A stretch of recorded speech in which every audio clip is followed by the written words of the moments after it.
Congratulations, congratulations, congratulations, congratulations.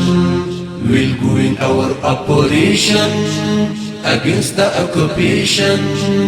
For elimination the operations, we'll go in our operation. Congratulations, congratulations. We'll go in our operation against the occupation. For elimination the operations, we'll go in our operation. If who act against our nation, we bravely target that nation. If who don't act against our nation, they are secured from our operation. Congratulations, congratulations. We'll go in our operation against the occupation. For elimination the operations, we'll go in our operation. If who act against Muslim nation, we are danger for all those nations. If who don't act against Muslim nation, we promise and assure that nation. We seek peaceful life for Muslim nation. We have full support of whole Muslim nation. Congratulations, congratulations. We'll go in our operation against the occupation.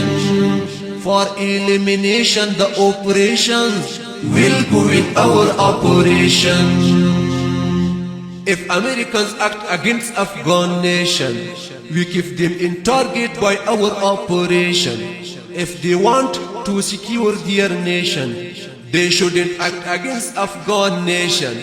Americans are terrorist scientist by the name of Yaqub, who would be born 20 miles from the holy city of Mecca, and who would create a new evil race of men who would take over and rule the black man for 6,000 horrific years. 8,400 years later, as the 24 scientists had foretold, Yaqub was born in Mecca. He had a giant fucked up looking head into his two brows, which although disgustingly ugly, also gave Yaqub super genius levels of intelligence. At the age of 4, Yaqub began school. He was viciously bullied by his peers due to his giant hideous cranium, and was mockingly referred to as the big head scientist. After being ostracized by other black people for his colossal, nauseating dome, he vowed to get revenge on the entire black race. One day at the age of 6, Yaqub was on the floor playing with 2 pieces of steel. He noticed the magnetic power of attraction between the pieces of metal, how one piece of steel was drawn under the power of another. He imagined an evil race drawing the noble black race under its power, using lies and trickery. This is a direct excerpt from the book. Quote, he looked up at his uncle and said, Uncle, when I get to be an old man, I'm going to make up people who shall rule you. The uncle said, what will you make? Something to make mischief and cause bloodshed in the land? Yaqub said, Nevertheless, uncle, I know that which you do not know. And it was at that moment the boy, Yaqub, first came into the knowledge of just who he was, born to make trouble, break peace, kill and destroy his own people with a made enemy of the black nation. By the time he turned 18, Yaqub had graduated from every college and university in the nation. During his studies, he had made an incredible discovery. While observing the DNA of a black person under a microscope, DNA is referred to as germs in the book, he found out that there were 2 strands of DNA within black men, black and brown. Using a method known as grafting, aka eugenics, Yaqub could selectively breed brown people and their descendants until all the melanin was diluted and their skin complexion became white. In order to bring this new race to fruition, Yaqub would need a large royal population to experiment on. So he began preaching Islam on the streets of Mecca and soon began amassing followers. He promised his followers a life of luxury, that he would make others do all their work for them, which sounded like a pretty good deal to the convicts. The king of Mecca became alarmed at the metric shit ton of people Yaqub was converting and decided to put an end to it. Yaqub and thousands of his supporters were imprisoned. Every person that was found to be a believer of Yaqub's teachings was thrown in jail. But soon the jails became filled with Yaqub's followers. There was simply no room left, and when the authorities went out into the streets, there were still more disciples of Yaqub teaching. They could not contain them all. The king decided to meet with Yaqub to see if they could iron out some sort of deal to put an end to the madness. Quote, the king said, So you are Mr. Yaqub, he said. Yes, I am. The king said, Yaqub, I have come to see if we could work out some agreement that would bring an end to this trouble. What would you suggest? Mr. Yaqub told the king. If you give me and my followers everything to start civilization as you have, and furnish us with money and early necessities of life for 20 years, I will take my followers and we will go from you. The king was pleased with the suggestions and conditions made by Yaqub and agreed to take care of them for 20 years until Yaqub's followers were able to go for themselves. After learning who Mr. Yaqub was, they all were afraid of him and were glad to make almost any agreement with him and his followers. End quote. After the 20 years, as agreed upon, Yaqub and 59,999 of his followers were loaded onto ships and exiled from the kingdom. Yaqub himself personally examined all 59,999 of his followers to see if they were 100% loyal to him. If not, they were thrown overboard. Yaqub's fleet of ships left the shores of the kingdom for the Isle of Palan in the Aegean Sea, which is referred to today as Patmos in Greece. They went south, all around Africa. I'm not sure why they didn't just walk and take a boat to Lilies or whatever. During the arduous voyage, unbeknownst to his followers, Yaqub initiated his eugenics scheme. He only let light-skinned people make babies and prevented marriage between black and brown people. Of course, he wouldn't let two black people marry, and especially have kids. If a light-skinned baby was born on the ship, it was allowed to stay. If a dark-skinned baby was born on the ship, Yaqub would throw him overboard. Understandably, when the dark-skinned people found out about Yaqub's insane eugenics program, they freaked out. Many black people jumped overboard and swam to shore, which is how you know the story made up. In some retellings, the black people who swam to shore went on to populate the African continent, with their descendants living there to this day. Finally, after the worst cruise ever, Yaqub and his loyal followers finally reached the island of Palan. There, the people declared Yaqub to be the king of the island. Soon, King Yaqub's evil plan began being implemented in full swing. Yaqub created an elite inner circle consisting of doctors, ministers, nurses, and a cremator. They would create a vile, subhuman race of evil beings that could hardly be called men. These despicable creatures would destroy all of civilization and rule the world for 6,000 years of darkness. Or wait, it was a rule that everyone on the island had to come to the doctor before they could get married. If two black people wanted to get married, the doctor would ask for a blood sample from both of them, telling them he just wants to see if they are genetically compatible. Then he'd take the samples to his lab and pretend to examine it. He would then return and tell the couple that their blood would not mix, and that they are ineligible for marriage. If two brown people wanted to marry, the doctor would approve their marriage and give them a marriage certificate. Yaqub wanted a complete and total annihilation of the black race. Every black baby born was fucking brain spiked as soon as it was out of its mother's womb. Quote, if the mother is alert, watching the nurse, then the nurse would lie and fool the mother to get possession of the child to murder it, by saying that she, perhaps the mother, gave birth to an angel child, and that she, the nurse, would like to take the baby to heaven, so when the mother dies, she would have a room with her child in heaven, for her baby was an angel. Yaqub would then feed these dead black babies to the wild beasts on the island. If there were no beasts, the cremator would fucking vaporize them. I actually looked at what kind of predators live on Patmos, Palan. And the biggest one I could find is the snake, and this guy. If it's not obvious, Yaqub was a rather cruel king. At the first sign of disloyalty, from his top inner circle to his lowly laborers, Yaqub would have them beheaded. Yaqub's tyrannical kingdom had successfully began breeding out all the black people from the island. Imagine being one of Yaqub's dark-skinned followers. You preach for the guy, and are thrown in jail for the guy, devote 2 decades to serve him, and are so loyal that you will set sail to unknown lands for him, all for Yaqub to kill your babies and turn you into a slave. As the years turned into decades on the island, Yaqub's vision was being realized. Over the years, he had grown tired and sick, yet proud of his achievements. The new race of light-skins he had forged, through relentless determination and a tiny bit of genocide, was flourishing in their new homeland. The population of black people had reached an all-time low. Yaqub rested his massive, vain, grotesque head onto the back of his chair and sighed in content. His 2 brains were at peace. After many years, Yaqub had reached the ripe old age of 150.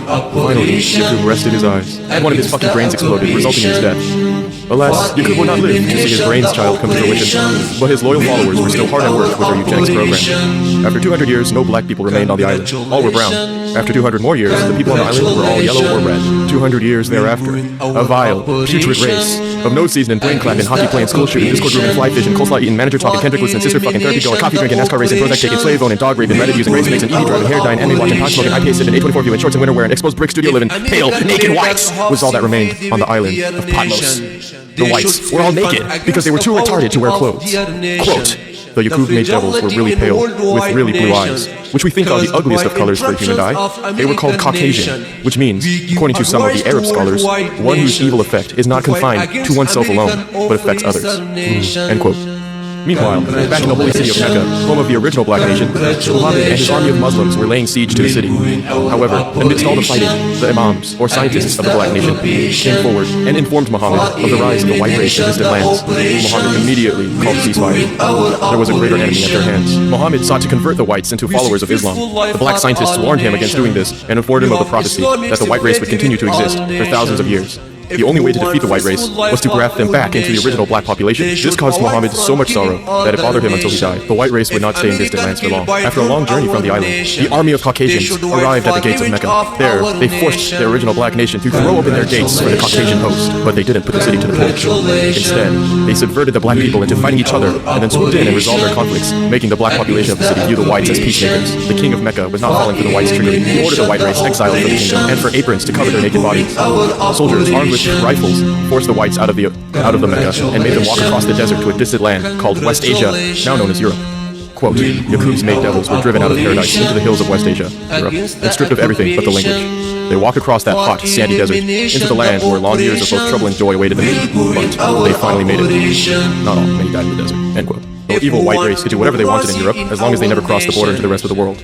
Muslim troops patrolled the border to make sure that no whitey ever found its way into the civilized world. The soldiers patrolled the border, armed with swords, to prevent the devils from crossing. This went on for 2,000 years. After that time, Musa, parentheses Moses, after that time, Musa, or Moses, was born. The man whom Allah would send to these exiled devils to bring them again into the light of civilization. Before we take up this first 2,000 years of the devils exiled on our planet, let us not lose sight of what and how they were made, and of the God who made them, Mr. Yaqub. Once in Europe, the whites were too fucking stupid to actually build civilization, so they just lived in caves for 2,000 years. No buildings, no literature, no fire. All was lost on these primitive savages. Some whites, perhaps with a faint distant memory of a great race they once belonged to, began attempting to graft themselves back into a black race. But they had nothing to base themselves off of. They lacked the blueprint.